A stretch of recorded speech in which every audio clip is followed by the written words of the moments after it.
Mesdames et messieurs, bonsoir. Ce soir, nous recevons en invité spécial la directrice de l'enseignement secondaire technique et de la formation professionnelle, Madame Jemima Akle-Kereko. Bonsoir à vous. Bonsoir Madame la journaliste. Avec vous, nous parlerons de l'enseignement et formation technique et professionnelle. Alors, dites-nous comment se porte ce sous-secteur. Merci Madame la journaliste, merci aux amis téléspectateurs, merci à la jeunesse béninoise. Je voudrais profiter de ce plateau pour remercier le chef de l'État et saluer tout le gouvernement d'avoir fait le secteur de l'enseignement et la formation technique professionnelle la deuxième priorité de l'éducation. En effet, avec l'arrivée du régime Talon, il y a eu beaucoup de projets d'investissement, des chantiers. Le Bénin était sur la trajectoire de l'émergence. Donc, ceci a nécessité une demande en main-d'œuvre qualifiée, une demande en quantité, mais l'État a été fait face à ce constat que cette main-d'œuvre, même si elle existait, n'était pas qualifiée. Donc, les formés de nos lycées n'étaient pas qualifiés, n'avaient pas la compétence qu'il faut. Donc, qu'est-ce qu'il fallait faire? Il fallait faire l'état des lieux de notre sous-secteur. Et cet état des lieux était peu reluisant. Donc, on peut constater que dans les établissements, le plateau technique était vétuste. Les enseignants n'ont pas bénéficié souvent des renforcements de capacité. Aussi, nos curricula, mais nos programmes de formation ne sont pas en adéquation avec le besoin du marché. Et donc, qu'est-ce que le gouvernement a donc fait? Donc, c'est accorder de l'importance au sous-secteur, le remettre à la deuxième priorité de l'éducation. Et ainsi, nous avons commencé à mettre en œuvre la stratégie nationale de l'enseignement et la formation technique professionnelle. Donc, désormais, il est prévu les constructions de nouveaux lycées, des constructions des écoles de métiers en fonction des 6 secteurs priorités. Ce sont ces 6 secteurs qui nécessitent vraiment le besoin en compétences. Donc, aussi, on a procédé à la relecture des curricula de marché et les offres de formation sont désormais en lien avec les besoins du sous-secteur. Et la stratégie nouvelle favorise donc l'implication du secteur privé. Tout ce que nous faisons maintenant, c'est avec le secteur privé. Donc, le sous-secteur se construit mieux. Il y a des mécanismes de gouvernance, de nouveaux modèles de gouvernance qui sont en cours de construction. Donc, c'est tout un vaste chantier de réforme en cours dans le sous-secteur pour améliorer la qualité, pour améliorer l'insertion professionnelle de nos formés des lycées techniques. Vous commencez à faire l'état des lieux de l'UFTP. Vous pouvez plus nous en dire, aller plus en détail? Merci Madame la journaliste. Donc, je disais que l'état des lieux était vraiment peu reluisant, mais actuellement, depuis 2020, la stratégie nationale de l'UFTP est mise en place. Donc, au projet, nous avons comme projet de construction 30 lycées techniques agricoles. Vous savez que le secteur agricole, c'est le secteur qui est le premier secteur pourvoyeur de l'économie.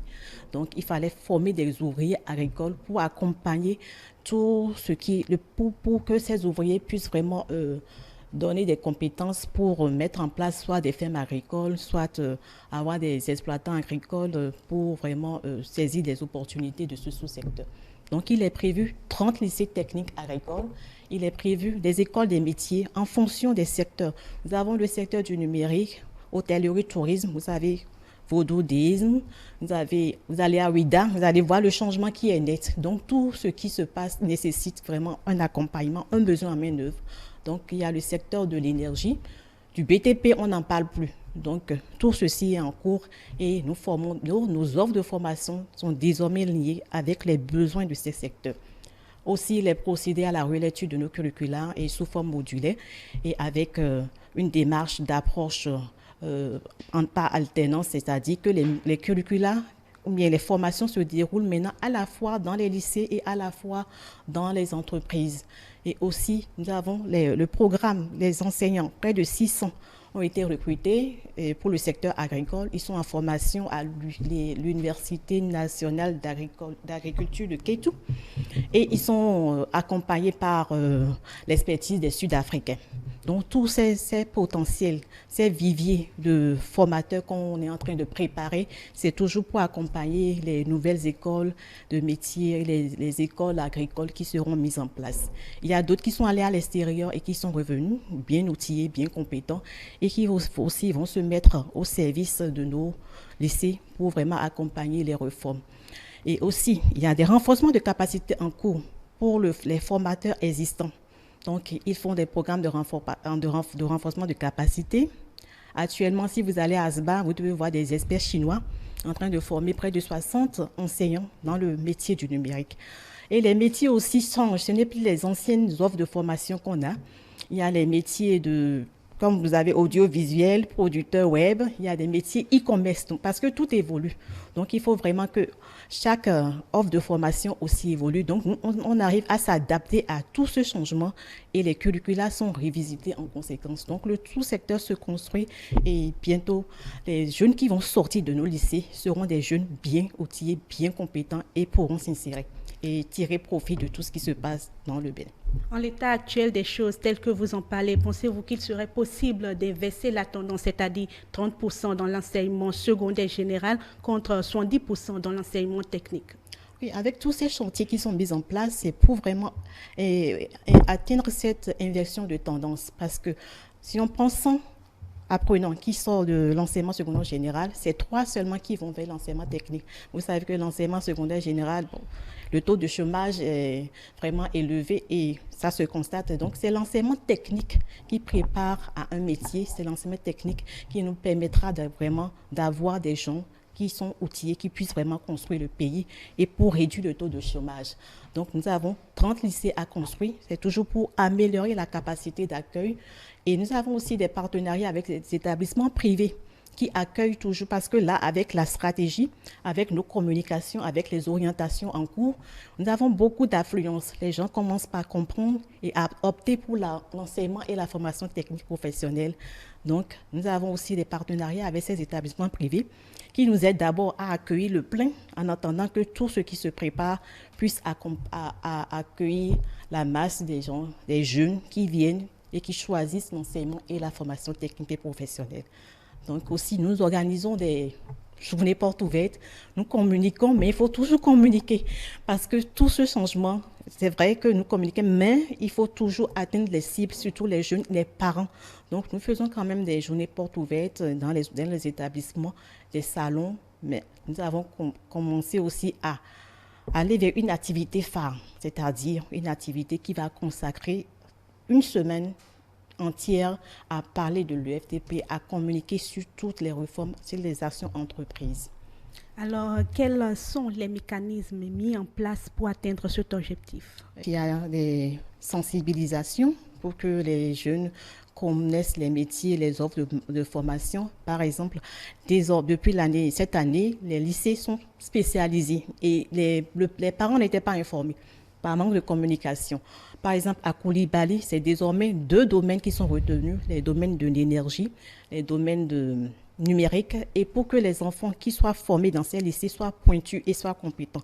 Parce qu'avant, il n'y avait que des panels de formation, et quand les jeunes sont formés, ce n'étaient pas des jeunes vraiment pointus dans leur domaine.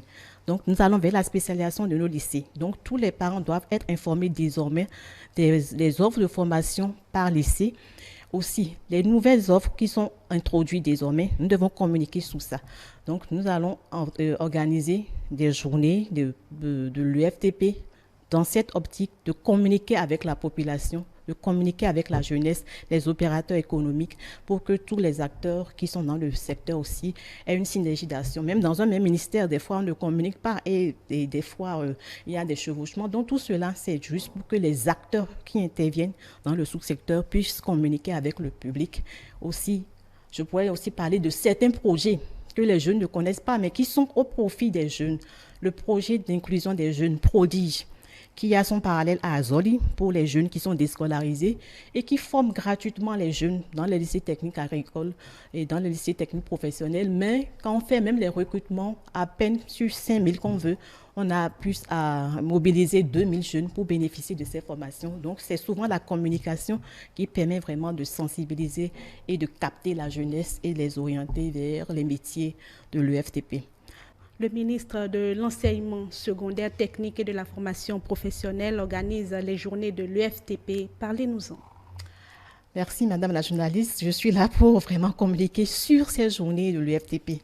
C'est une initiative phare, une des activités à institutionnaliser pour faire connaître le sous-secteur de l'UFTP. Donc du 9 au 13 décembre, les journées de l'UFTP seront organisées et ça va se tenir au Palais des Congrès de Cotonou. Il est prévu différentes activités. Nous aurons à faire des stands animés, des stands de démonstration pour faire découvrir les métiers aux jeunes qui vont venir nous visiter. Le fait qu'on ne soit pas des stands d'exposition uniquement, mais vous allez voir des jeunes apprenants de nos lycées en train d'exercer le métier de menuiserie, en train de faire l'hôtellerie-restauration, en train de faire le numérique, l'audiovisuel, tout ce qu'il y a comme métier. Vous allez voir des standings animés pour qu'on démontre comment la formation professionnelle se vit dans nos lycées techniques. Aussi, nous avons les partenaires qui seront là. Ils pourront vraiment présenter aussi les opportunités d'offres de formation qu'ils accompagnent, les programmes sociaux qui sont là. Les prodiges et les autres projets seront là et auront des stands pour aussi communiquer sur ce qu'ils font pour accompagner le sous-secteur de l'ETFP. Quel objectif le ministère attend faire ressortir de cette initiative concrètement? L'initiative, c'est d'abord communiquer, présenter nos offres de formation, présenter les chantiers qui sont en cours dans l'enseignement à la formation technique professionnelle. Beaucoup de choses se font et ce n'est pas visible. Donc, nous voulons vraiment communiquer pour dire qu'il y a des changements dans l'enseignement à la formation technique. L'enseignement et la formation technique forment désormais pour une insertion professionnelle réussie. Comme le thème a été retenu, c'est le développement de l'UFTP pour une insertion professionnelle réussie. Nous avons les entreprises désormais avec nous. Désormais, il est institutionnalisé la formation par alternance. Nos formations se déroulent à la fois en entreprise, à la fois dans les centres de formation professionnelle pour que les jeunes déjà puissent se préparer au métier. Aussi, les stages en entreprise sont devenus obligatoires. L'État a même mis un décret en place pour qu'il y ait un répertoire d'entreprises, pour que les stages se passent pour le mieux. Avant, ce sont les enfants qui recherchaient les stages, qui recherchaient les entreprises et allaient vers eux. Maintenant, l'État prend ses responsabilités pour que automatiquement les enfants puissent aller en entreprise, puisque leur destinée, c'est aller en entreprise ou bien leur destinée, c'est d'entreprendre. Donc aussi, dans nos programmes de formation, il a intégré l'entrepreneuriat désormais, le numérique dans tous les curricula. C'est l'entrepreneuriat, le numérique, qui sont des compétences transversales, automatiques à acquérir par les apprenants. Quelle est la cible attendue? La cible attendue, c'est la jeunesse, les jeunes. Mais aussi, nous avons la possibilité de faire des reconversions. Donc, les adultes, bien ceux qui sont des diplômés sans emploi, et tous ceux qui sont formés et qui n'ont pas trouvé, puissent aussi se reconvertir dans certains métiers, dans les nouveaux métiers. Ce sont des métiers à fort potentiel d'emploi. Les nouveaux métiers que nous développons désormais dans l'enseignement et la formation technique professionnelle. L'année passée, nous avons organisé une activité de reconversion des jeunes. Beaucoup se sont intéressés et ça a permis aux entreprises d'accueillir ces jeunes qui sont déjà formés et qui étaient sur le tas. Et ça a permis de leur donner encore des compétences nouvelles, de les recycler. Et certains même ont été en même temps pris par les entreprises, puisqu'ils ont dit quand ils recrutent souvent, il faut encore reformer ces jeunes-là. Donc il y a l'opportunité de se reconvertir. Donc tous ceux qui n'ont rien à faire, tous ceux qui sont sans boulot, ceux qui veulent quand même se reconvertir, puissent venir aussi visiter nos centres, puissent venir. Et on les invite à découvrir les centres qui seront animés. Il est aussi prévu des panels de communication sur certaines thématiques clés en lien avec le thème retenu. Donc, les partenaires seront là aussi pour échanger avec certaines catégories de public. Aussi, d'autres partenaires que je ne veux pas citer pour ne pas faire la publicité seront là et vont communiquer sur les opportunités, surtout dans le numérique, il y a beaucoup à faire. Il y a le e-commerce, il y a beaucoup d'opportunités avec les nouveaux métiers que nous développons désormais dans l'enseignement et la formation technique professionnelle. Donc, nous invitons la jeunesse à être là du 9 au 13 décembre 2024 au Palais des Congrès. Et une journée, les journées seront dédiées à la promotion de l'enseignement et la formation technique professionnelle. Vous êtes tous attendus, chers parents, chers jeunes, venez et nous sommes là pour vous informer. La jeunesse serait là certainement. Alors vous, quelles sont vos attentes? Les attentes, c'est que nous voulons qu'une forte participation de jeunes viennent vraiment et découvrir les métiers. Et les entreprises aussi sont déjà à côté. Ça sera vraiment une opportunité aussi de faire des partenariats avec ces entreprises. Nos lycées seront représentés. Eux aussi, ils vont quand même saisir les opportunités de faire des partenariats. Un appel à lancer, Madame Jemima Akle-Kerikou. Rendez-vous du 9 au 13 décembre 2024 au Palais des Congrès. J'invite toute la population béninoise, surtout la jeunesse, les adultes, ceux qui ont besoin de se reconvertir dans des métiers, de venir découvrir les métiers, découvrir les offres de formation, découvrir les chantiers et les actions, les initiatives qui sont en cours dans le sous-secteur de l'EFTP. 9 au 13 décembre au Palais des Congrès, nous serons là pour vous accueillir, pour vous informer. Merci. Merci à vous, mesdames et messieurs. C'était la directrice de l'enseignement secondaire technique et de la formation professionnelle au sujet de l'enseignement et formation technique et professionnelle et de la journée de l'EFTP. Merci de nous avoir suivis.